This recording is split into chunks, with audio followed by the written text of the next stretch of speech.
जिसने अपने गीत सजाए तलवारों के खन खन स्वर पर, जिसने विप्लव गीत अलापे गोली के भीषण बरसण पर, वो बलिदानों का प्रेमी है जगती का प्यार उसी को।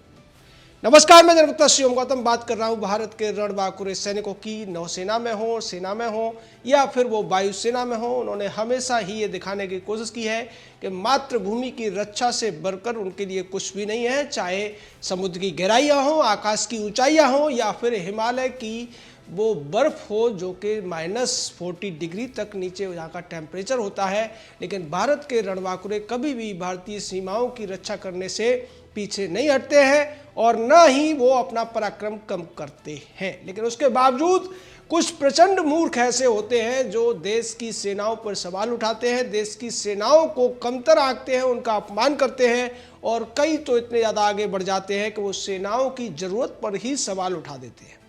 जी हाँ, मैं बात कर रहा हूँ गांधी नेहरू परिवार की, जिसने अब तक इस देश पर सत्ता संभालने के बाद इतने दिनों तक अत्याचार किए, देश को लूटा खसोटा और आज उसी गांधी नेहरू परिवार का एक चश्मो चिराग भारतीय सेनाओं के अस्तित्व पर ही सवाल उठा रहा है। राहुल गांधी नाम का ये जो व्यक्ति है, ये खुद को कांग्रेस का पूर्व अध्यक्ष कहता है और उसके बाद में ये सोनिया का लाल है, राजीव का बेटा है और इंदिरा का ये पोता है। बात की जाए इसकी बहन की, प्रियंका वाड्रा का भाई है और ये रॉबर्ट वाड्रा नाम के जमीन चोर का साला भी है। राहुल गांधी ने एक अटपटा बयान दिया और ये कहा कि मोदी सरकार किसानों मजदूरों पर अत्याचार कर रही है। ये किसान मजदूर अगर चाहे तो देश की रक्षा कर सकते हैं और अगर ये देश की रक्षा करेंगे तो फिर देश को नेवी, आर्मी और एयरफोर्स की जरूरत ही नहीं रह जाएगी। दरअसल यहाँ पर इतिहास अपने आप को दोहराने की कोशिश कर रहा है। कुछ ऐसी ही बातें जवाहरलाल ने भी कही थी जब तत्कालीन जो ब्रिटिश आर्मी के जनरल थे, भारत के भी बाद में जनरल बन गए थे, और उन्होंने एक रिपोर्ट सौंपी थी नेहरू को रक्षा मामलों को लेकर और तब नेहरू ने यह कह दिया था कि हमारे देश को सेना की जरूरत नहीं है, हम क्योंकि यहाँ पर शांति के पुजारी हैं, हम अहिंसा के पुजारी हैं, इसलिए हमें रिपोर्ट की जरूरत नहीं है, सेना को ज़्यादा बढ़ाने की जरूरत नहीं है। और ऐसा कहा था रॉब लॉकहार्ट को, जो कि उस समय भारतीय सेना के प्रमुख हुआ करते थे, और ये खुलासा किया था AR रुद्र नाम के उनके मेजर जनरल जो उनके PA थे, उन्होंने ये खुलासा किया था और उनके ऊपर एक किताब लिखी गई थी जिसमें ये सारे खुलासे हुए थे।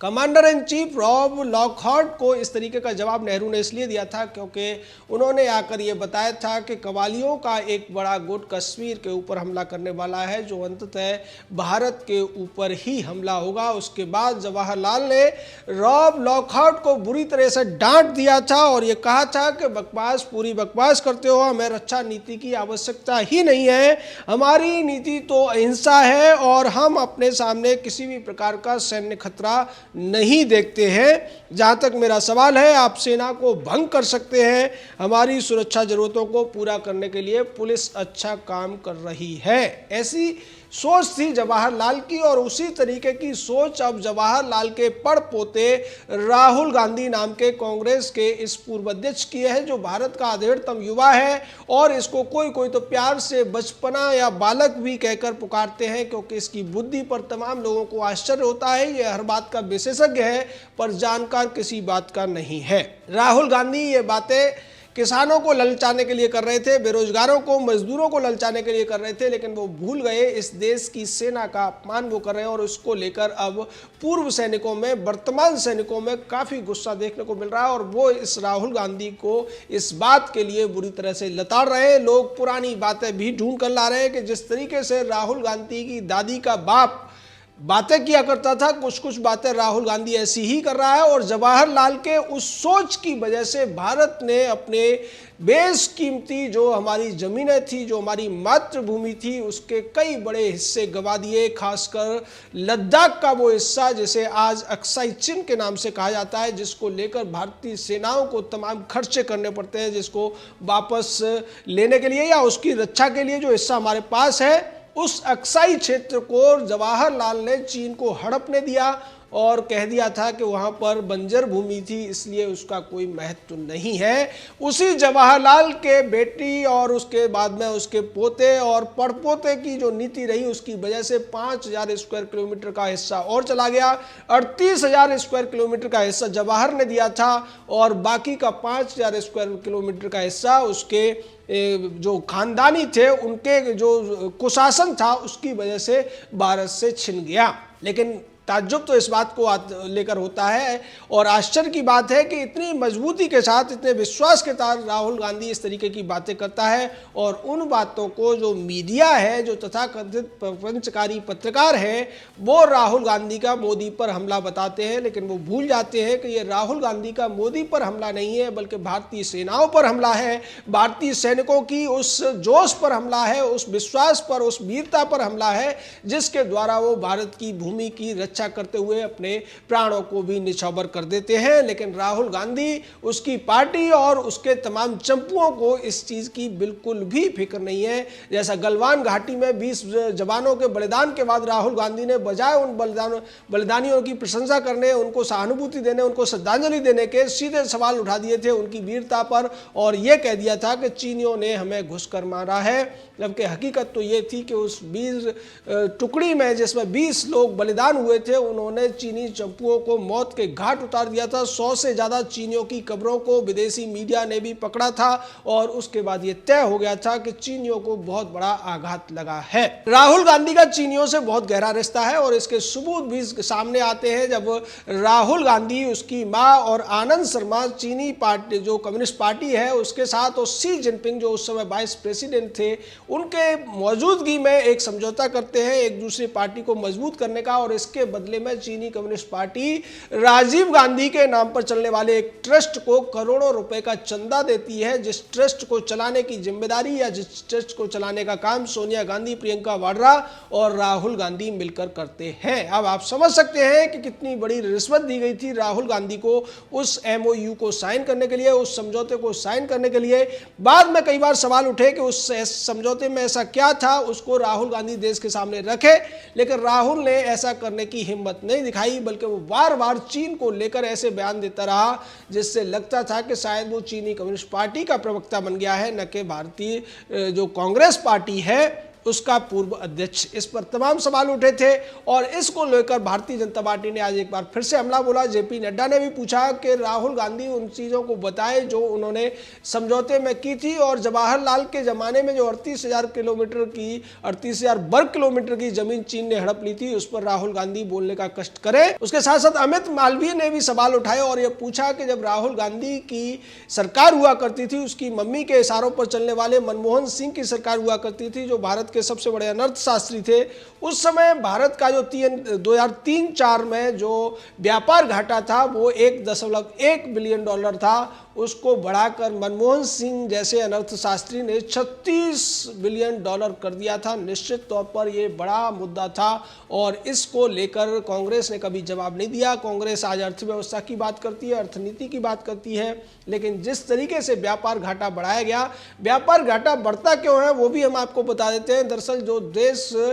आयात निर्यात करते हैं और आयात निर्यात का जो बैलेंस होता है कि आपने कितना आयात किया, कितना निर्यात किया, उसको व्यापार घाटे के तौर पर देखा जाता है। अगर निर्यात कम है, आयात ज़्यादा है और चीन से आयात को करीब करीब 20 से 50 गुना तक कर दिया था कांग्रेस पार्टी ने, क्योंकि दो पार्टियों के बीच में समझौता हुआ था और उस समझौते के बदले के रूप में राजीव गांधी फाउंडेशन को, जिसकी मालिक सोनिया गांधी है, प्रियंका वाड्रा, राहुल गांधी है, उसको मोटा चंदा आया करता था। इन सब के पीछे वजह क्या थी? क्यों कम्युनिस्ट पार्टी ऑफ चाइना के साथ कांग्रेस पार्टी ऑफ इंडिया को समझौता करना पड़ा और उसके बदले में इतने कई सारे स्टेप उठाए गए जिससे चीन का जो व्यापार है देश में बढ़े, चीन को एक बड़ा व्यापार मिला और उसका फायदा चीन को मिला, लेकिन नुकसान भारत को हुआ है। नुकसान इसलिए हुआ कि जो ट्रेड डिफिसिट था वो बढ़ता गया, यानी कि व्यापार संतुलन बिगड़ता गया और भारत का जो निर्यात था चीन के आयात के मुकाबले में बहुत कम रह गया, जिसकी वजह से चीन की लेनदारियां हमारे ऊपर ज़्यादा हो गई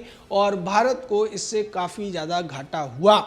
दरअसल ये जो नीति थी, कोई भी अर्थशास्त्री इस नीति को नहीं अपना सकता है, क्योंकि अगर 1-2 साल के लिए ऐसा होता है तो सोचा जा सकता है कि किसी विशेष परिस्थिति में ऐसा किया है, लेकिन लगातार आप अगर अपने जो ट्रेड डिफिसिट है उसको बढ़ाते जाएंगे, आपको कोई भी अर्थशास्त्री नहीं कहेगा, आप अनर्थशास्त्री ही कहलाएंगे, जैसा हम मनमोहन सिंह को संबोधित करते हैं। राहुल गांधी की मम्मी की उस समय सरकार चला करती थी, क्योंकि वो डी फैक्टो रूलर थी और डी ज्योर रूलर था या प्रधानमंत्री मनमोहन सिंह हुआ करते थे। ऐसी बातें करने वाले राहुल ने आज जब सेना पर सवाल उठा दिए हैं, सेना की तरफ से तमाम जवाब दिए जा रहे हैं और राहुल गांधी के खानदान का कच्चा चिट्ठा खोला जा रहा है कि इन लोगों ने किस तरीके से देश को नुकसान पहुंचाने का काम किया है, देश के दुश्मनों को फायदा पहुंचाने का काम किया है। लोग अभी भूले नहीं है जब राहुल गांधी ने बालाकोट के एयर स्ट्राइक पर सवाल उठाए थे, उसकी पार्टी के नेताओं ने सवाल उठाए थे, और तो और जो सर्जिकल स्ट्राइक हुई थी उस पर भी सवाल उठाए गए थे। बाद में यह भी कह दिया गया था कि जो पुलवामा का हमला हुआ है उसमें भी मोदी सरकार की विफलता है और मोदी सरकार की ही योजना हो सकती है चुनाव में फायदा लेने की। इस तरीके की बातें कांग्रेसी नेताओं ने की थी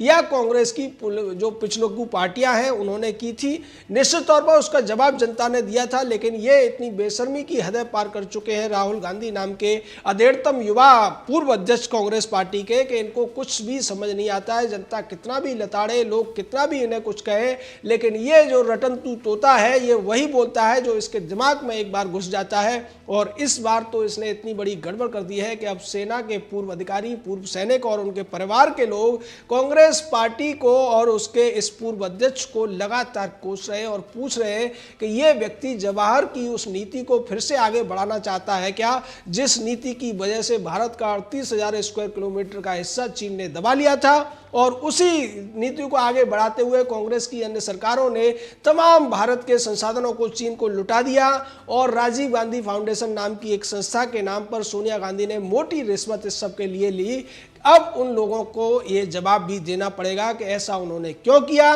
क्योंकि ये देश की जनता है, ये देश के सैनिक हैं, ये देश के सैनिकों के परिवार हैं, उनको जवाब तो राहुल गांधी को देना पड़ेगा। राहुल गांधी ने जेपी नड्डा के सवालों पर तो ये कह दिया था कि मैं उनके सवालों का जवाब क्यों दूं, लेकिन देश की जनता के सवालों का जवाब तो राहुल को भी देना पड़ेगा, उसके चंपुओं को भी देना पड़ेगा, उसके चमचों को भी देना पड़ेगा। अन्यथा ये जनता अपना जब दंड देती है तो किसी को नहीं बख्शती है। जय हिंद,